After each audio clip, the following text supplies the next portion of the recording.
श्रीमद् भागवत महापुराण चतुर्थ स्कंद 28वां अध्याय। इस अध्याय के अंतर्गत आज आप सुनेंगे पुरजन को स्त्री योनि की प्राप्ति और अविज्ञात के उपदेश से उसका मुक्त होना। श्री नारद जी कहते हैं, हे राजन, फिर भय नामक यवनराज ने आज्ञाकारी सैनिक प्रज्वार काल कन्या के साथ इस पृथ्वी तल पर सर्वत्र विचरने लगे। एक बार उन्होंने बड़े वेग से बूढ़े सांप से सुरक्षित और सन्यासी की इस प्रकार की सुख सामग्री से संपन्न पुरजन को घेर लिया। तब उसके चंगुल में फंस करके पुरुष शीघ्र ही निस्सार हो जाता है। वह काल कन्या बलात्कार से उस पुरी को प्रजा को भोगने लगी। उस समय वे यवन भी काल कन्या के द्वारा भोगी जाती हुई उस पुरी में चारों ओर से भिन्न भिन्न द्वारों से घुसकर उसका विध्वंस करने लगे। पुरी के इस प्रकार पीड़ित किए जाने पर उसके स्वामित्व का अधिकार अभिमान रखने वाले तथा ममताग्रस्त बहुकुटुंबी राजा पुरजन को भी नाना प्रकार के क्लेश ताने लगे। काल कन्या के आलिंगन करने से उसकी सारी स्त्री नष्ट हो गई तथा अत्यंत विषयासक्त होने के कारण वह बहुत दीन हो गया। उसकी विवेक शक्ति नष्ट हो गई। गंधर्व और यवनों ने बलात्कार से उसका सारा ऐश्वर्य लूट लिया। उसने देखा कि सारा नगर नष्ट भ्रष्ट हो गया है। पुत्र पौत्र भृत्य और अमात्य वर्ग प्रतिकूल होकर के अनादर करने लगे हैं। स्त्री स्नेह शून्य हो गई है। मेरी देह को काल कन्या ने बस में कर रखा है और पांचाल देश शत्रुओं के हाथ में पड़कर भ्रष्ट हो गया है।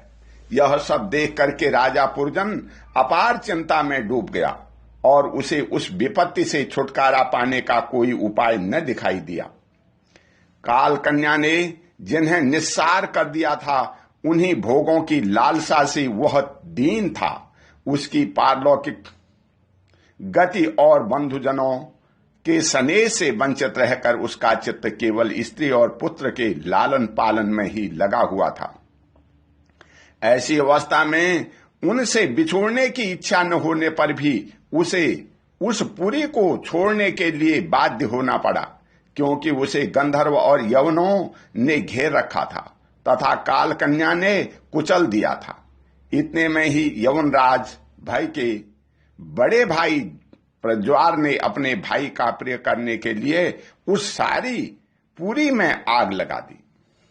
जब वह नगरी जलने लगी तब पुरवासी सेवक वृंद, संतान वर्ग और कुटुंब की स्वामिनी के सहित कुटुंब वत्सल पुरजन को बड़ा दुख हुआ। नगर को काल कन्या के हाथ में पड़ा देख उसकी रक्षा करने वाले सर्प को भी बड़ी पीड़ा हुई, क्योंकि उसके निवास स्थान पर भी यवनों ने अधिकार कर लिया था और प्रज्वार उस पर भी आक्रमण कर रहा था। जब उस नगर की रक्षा करने में वह सर्वथा असमर्थ हो गया, तब जिस प्रकार जलते हुए वृक्ष के कोटर में रहने वाला सर्प उससे निकल जाना चाहता है, उसी प्रकार उसने भी महान कष्ट में कांपते हुए वहां से भागने की इच्छा की। उसके अंग प्रत्यंग ढीले पड़ गए थे तथा गंधर्वों ने उसकी सारी शक्ति नष्ट कर दी थी। अतः जब यवन शत्रुओं ने उसे जाते देखकर रोक लिया, तब वह दुखी होकर के रोने लगा। ग्रहासक्त पुरजन देह देहादि में मेरेपन का भाव रखने में अत्यंत बुद्धिहीन हो गया था। स्त्री के प्रेम पास में फंसकर वह बहुत दीन हो गया था। अब जब इनसे बिछुड़ने का समय उपस्थित हुआ, तब वह अपने पुत्री, पुत्र, पौत्र, पुत्रवधू, दामाद, नौकर और घर खजाना तथा अन्य जिन पदार्थों में उसकी ममता भर से स्थिति, उसका भोग तो कभी न छूट गया था, उन सब के लिए उस प्रकार चिंता करने लगा। हाय, मेरी भारिया तो बहुत घर गृहस्थी वाली है। अब मैं परलोक को चला जाऊंगा, तब यह असहाय होकर के किस प्रकार अपना निर्वाह करेगी। इसे इन बाल बच्चों की चिंता ही खा जाएगी। यह मेरे भोजन किए हुए बिना नहीं करती थी और स्नान किए बिना स्नान नहीं करती थी। सदा मेरी ही सेवा में तत्पर रहती थी। मैं कभी रूठ जाता था तो यह बड़ी भयभीत हो जाती थी और झिड़कने लगता था तो डर के मारे चुप हो जाती थी। मुझसे कोई भूल हो जाती थी तो यह मुझे सचेत कर देती थी, जिसमें उसका इतना अधिक स्नेह है कि यदि मैं कभी परदेश चला जाता तो यह बिरह व्यथा से सूख कर कांटा हो जाती थी। यूं तो यह वीर माता है, तो भी मेरे पीछे क्या यह गृहस्थाश्रम का व्यवहार चला सकेगी। मेरे चले जाने पर एकमात्र मेरे ही सहारे रहने वाले ये पुत्र और पुत्री भी कैसे जीवन धारण करेंगे। ये तो बीच समुद्र में नाव टूट जाने से व्याकुल हुए यात्रियों के समान बिलबिलाने लगेंगे। यद्यपि ज्ञान दृष्टि से उसे शोक करना उचित न था, फिर भी अज्ञानवश राजा पुरजन इस प्रकार दीन बुद्धि से अपने स्त्री पुत्र आदि के लिए शोकाकुल हो रहा था। इसी समय उसे पकड़ने के लिए वहां भाई नामक यवनराज आ धमका। जब यवन लोग उसे पशु के समान बांध करके अपने स्थान को ले चले, तब उसने अनुचरण अत्यंत आतुर और शोकाकुल होकर के उससे साथ हो लिए। यवनों द्वारा रोका हुआ सर्प भी उस पुरी को छोड़कर इन सब के साथ ही चल दिया। इसके जाते ही सारा नगर छिन्न भिन्न होकर अपने कारण में लीन हो गया। इस प्रकार महाबली यवनराज के बलपूर्वक खींचने पर भी राजा पुरजन ने अज्ञानवश अपने हितैषी एवं पुराने मित्र अभिज्ञात का स्मरण नहीं किया। उस निर्दय राजा ने जिस यज्ञ पशुओं की बलि दी थी, वे उसकी दी हुई पीड़ा को याद करके उसे क्रोधपूर्वक कुठारों से काटने लगे। यह वर्षों तक विवेकहीन अवस्था में अपार अंधकार में पड़ा निरंतर कष्ट भोगता रहा। स्त्री की आसक्ति से उसकी यह दुर्गति हुई थी। अन्य समय में भी पुरजन को उसी का चिंतन बना हुआ था। इसीलिए दूसरे जन्म में वह नृपश्रेष्ठ विदर्भराज के यहाँ दूसरी कन्या होकर के उत्पन्न हुआ। जब यह विदर्भ नंदनी विवाह योग्य हुई, तब विदर्भराज ने घोषित कर दिया कि इसे सर्वश्रेष्ठ पराक्रमी वीर ही ब्याह सकेगा। तब शत्रुओं के नगर को जीतने वाले पांड्य नरेश महाराज मलय ध्वज ने समर भूमि में समस्त राजाओं को जीत करके उसके साथ विवाह किया। इससे महाराज मलय ध्वज ने एक श्याम लोचना कन्या और उससे छोटे 7 पुत्र उत्पन्न किए, जो आगे चलकर द्रविड़ देश के 7 राजा हुए। हे राजन, फिर उनमें से प्रत्येक पुत्र के बहुत बहुत पुत्र उत्पन्न हुए, जिसके वंशधर इस पृथ्वी को मनवंतर के अंत तक तथा उसके बाद भी भोगेंगे। राजा मलय ध्वज की पहली पत्नी बड़ी व्रतशीला थी। उसके साथ अगस्त ऋषि का विवाह हुआ। उससे उसके दृढ़च्युत नाम का एक पुत्र हुआ और दृढ़च्युत के ध्वमवा हुआ। अंत में राजर्षि मलय ध्वज पृथ्वी को पुत्रों में बांट करके भगवान श्री कृष्ण की आराधना करने की इच्छा से मलय पर्वत पर चले गए। उस समय चंद्रिका जिस प्रकार चंद्रदेव का अनुसरण करती है, उसी प्रकार मतलोचना विदर्भ ने अपने घर, पुत्र और समस्त भोगों को तिलांजलि दे पांड्य नरेश का अनुगमन किया। वहां चंद्रवसा, ताम्रपर्णी और बटोहदा का नाम भी 3 नदियां थी। उसके पवित्र जल में स्नान करके वे प्रतिदिन अपने शरीर और अंतःकरण को निर्मल करते थे। वहां रहकर उन्होंने कंद, बीज, मूल, फल, पुष्प, पन्ने, तृण और जल से ही निर्वाह करते हुए बड़ा कठोर तप किया। इससे धीरे धीरे उसका शरीर बहुत सूख गया। महाराज मलय ध्वज ने सर्वत्र समदृष्टि रख करके शीत, उष्ण, वर्षा, वायु, भूख, प्यास, प्रिय अप्रिय और सुख दुख आदि सभी द्वंद्वों को जीत लिया। तप और उपासना के वासनाओं को निर्मूल कर तथा यम नियम आदि के द्वारा इंद्रिय, प्राण और मन को वश में करके वे आत्मा में ब्रह्म भावना करने लगे। इस प्रकार 100 दिव्य वर्षों तक स्थाणु के समान निश्चल भाव से एक ही स्थान पर बैठे रहे। भगवान वासुदेव में सुदृढ़ प्रेम हो जाने के कारण इतने समय तक उन्हें शरीर आदि का भी भान न हुआ।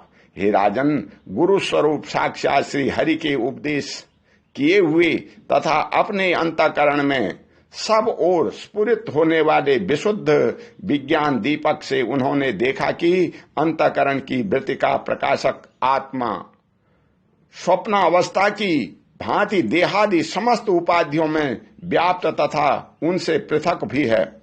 ऐसा अनुभव करके वे सब ओर से उदासीन हो गए। फिर अपनी आत्मा को पर ब्रह्म में और पर ब्रह्म को आत्मा में अभिन्न रूप से देखा और अंत में इस अभेद चिंतन को भी त्याग कर सर्वथा शांत हो गए। हे राजन, इस समय पति परायणा वैदर भी सब प्रकार के भोगों को त्याग कर अपने परम धर्मज्ञ पति मलय ध्वज की सेवा बड़े प्रेम से करती थी। वो चीर वस्त्र धारण किए रहती।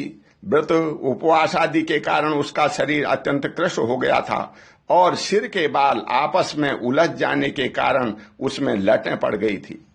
उस समय अपने पतिदेव के पास वह अंगार भाव को प्राप्त भूमि रहित अग्नि के समीप अग्नि की शांत शिखा के समान सुशोभित हो रही थी। उसके पति परलोकवासी हो चुके थे, परंतु पूर्व स्थित आसन से विराजमान थे। इस रहस्य को न जानने के कारण वह उसके पास जाकर के उनकी पूर्ववत सेवा करने लगी।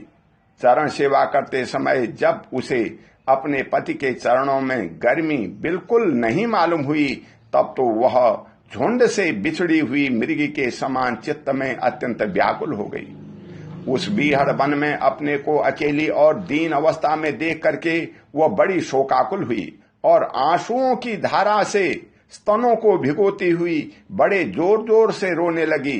वह बोली, हे राजर्षि, उठिए उठिए, समुद्र में घिरी हुई यह वसुंधरा लुटेरों और अधार्मिक राजाओं से भयभीत हो रही है।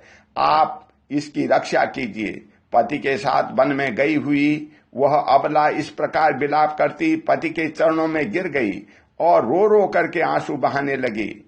लकड़ियों की चिता बना करके उसने उस पर पति का शव रखा और अग्नि लगाकर विलाप करते करते स्वयं सती होने का निश्चय किया। हे राजन, इसी समय उसका कोई पुराना मित्र और एक आत्मज्ञानी ब्राह्मण वहां आया। उसने उस रोती हुई अबला को मधुर वाणी से समझाते हुए कहा। ब्राह्मण ने कहा, तू कौन है, किसकी पुत्री है और किसके लिए तू शोक कर रही है? यह सोया हुआ पुरुष कौन है? क्या तू मुझे नहीं जानती? मैं वहां तेरा मित्र हूं, जिसके साथ तू पहले विचरा करती थी। हे सखे, क्या तुम्हें अपनी याद आती है? किसी समय मैं तुम्हारा अभिज्ञात नाम का सखा था। तुम पृथ्वी के भोग भोगने के लिए निवास स्थान की खोज में मुझे छोड़कर चले गए थे। हे आर्य, पहले मैं और तुम एक दूसरे के मित्र एवं मानस निवासी हंस थे। हम दोनों सहस्त्रों वर्षों तक बिना किसी निवास स्थान के ही रहे थे, किंतु मित्र, तुम विषय भोगों की इच्छा से मुझे छोड़ करके वहां पृथ्वी पर चले गए। यहां घूमते घूमते तुमने एक स्त्री का रचा हुआ स्थान देखा, जिसमें 5 बगीचे, 9 दरवाजे, 1 द्वारपाल, 3 परकोटे, 6 वैश्य कुल और 5 बाजार थे। वह 5 उपादान कारणों से बना हुआ था और उसकी स्वामिनी एक स्त्री थी। हे महाराज, इंद्रियों के 5 विषय उसके बगीचे थे। 9 इंद्रिय छिद्र द्वार थे। तेज, जल और अग्नि, अन्न 3 प्रकार के परकोटे थे। मन और 5 इंद्रियां, 6 वैश्य कुल थे। क्रिया शक्ति रूप कर्मेंद्रियां भी बाजार थी। 5 भूत ही उसके कभी क्षीण न होने वाले उपादान कारण थे और बुद्धि शक्ति ही उसकी स्वामिनी थी। यह ऐसा नगर था जिसमें प्रवेश करने पर पुरुष ज्ञान शून्य हो जाता है, अपने स्वरूप को भूल जाता है। हे भाई, उस नगर में उसकी स्वामिनी के फंदे में पड़ करके उसके साथ विहार करते करते तुम भी अपने स्वरूप को भूल गए और उसी के संग से तुम्हारी यह दुर्दशा हुई है। देखो, तुम न तो विदर्भ राज की पुत्री ही हो और न यह वीर मलय ध्वज तुम्हारा पति ही, जिसने तुम्हें 9 द्वारों के नगर में बंद किया था। उस पुरजनी के पति भी तुम नहीं हो। तुम पहले जन्म में अपने को पुरुष समझते थे और अब सती स्त्री मानते हो। यह सब मेरी ही फैलाई हुई माया है। वास्तव में तुम न पुरुष हो न स्त्री, हम दोनों तो हंस हैं। हमारा जो वास्तविक स्वरूप है उसका अनुभव करो। हे मित्र, जो मैं ईश्वर हूं वही तुम जीव हो। तुम मुझसे भिन्न नहीं हो और तुम विचार पूर्वक देखो, मैं भी वही हूं जो तुम हो। ज्ञानी पुरुष हम दोनों में कभी थोड़ा सा भी अंतर नहीं देखते। जैसे एक पुरुष अपने शरीर की परछाई को शीशे में और किसी व्यक्ति के नेत्र में भिन्न भिन्न रूप से देखता है, वैसे ही एक ही आत्मा विद्या और अविद्या की उपाधि के भेद से अपने को ईश्वर और जीव के रूप में 2 प्रकार से देख रहा है। इस प्रकार जब हंस ईश्वर ने उसे सावधान किया, तब वह मानसरोवर का हंस जीव अपने स्वरूप में स्थित हो गया और उसे अपने मित्र के बिछोह से भूला हुआ आत्मज्ञान फिर प्राप्त हो गया। प्राचीन व्रीहि, मैंने तुम्हें परोक्ष रूप से यह आत्मज्ञान का दिग्दर्शन कराया है, क्योंकि जगतकर्ता जगदीश्वर को परोक्ष वर्णन ही अधिक प्रिय है। ओम शांति। बोल श्री कृष्ण भगवान की जय।